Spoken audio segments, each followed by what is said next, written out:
PEGI 18. Homefront multiplayer is large-scale warfare. Complete and total bedlam. Epic vehicular warfare. Fast-paced, exciting, and fun. Homefront multiplayer takes place during the occupation wars.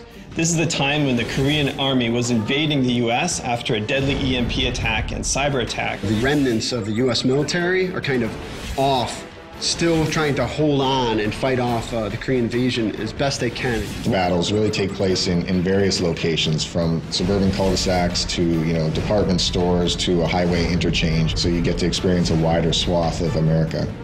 The multiplayer design goals really stems from wanting to build a large-scale warfare experience to really be the category leader in that audience. Make it accessible, make it intuitive, but most of all, make it a lot of fun. So you have infantry, you have drones, you have tanks, LAVs, helicopters, all those brought together in the battlefields. There's a lot of action going on. When you play Homefront, there's a tank rolling in, getting blown up, there's a helicopter overhead. We want to bring all those tools together into a really tight, cohesive package. What we're really trying to do is make the game play different than any FPS that you played before.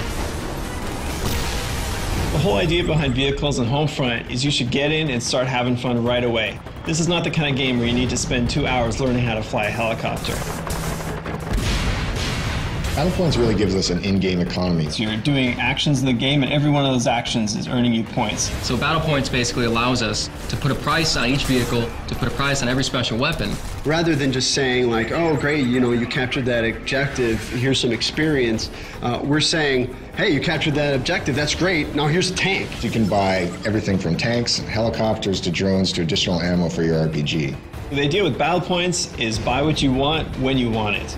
So if you're fighting a vehicle and you need a new rocket launcher, you can pick one up right on the fly. The near-future setting for Homefront gives us the ability to bring in some near-future technology like drones. What drones add to the game is a lot of new and interesting types of ways to fight your enemy and to fight them without putting yourself at risk. I may spawn in the game initially and deploy my recon drone, and I start marking different targets.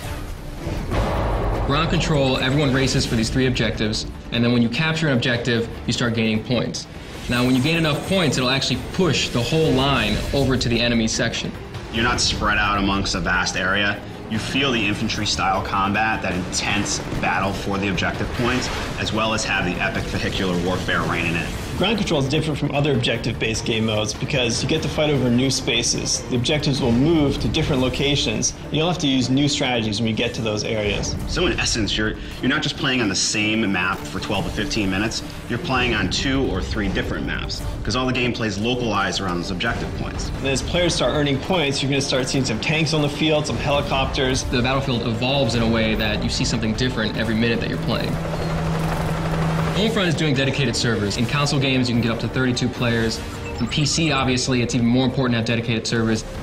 After Homefront ships, I'm probably going to kick back by playing Homefront and destroying noobs online. It's interesting, as a developer, you have pretty much like one day where you know a lot more than everyone else at the game. After that one day, you're getting your ass kicked like everyone else.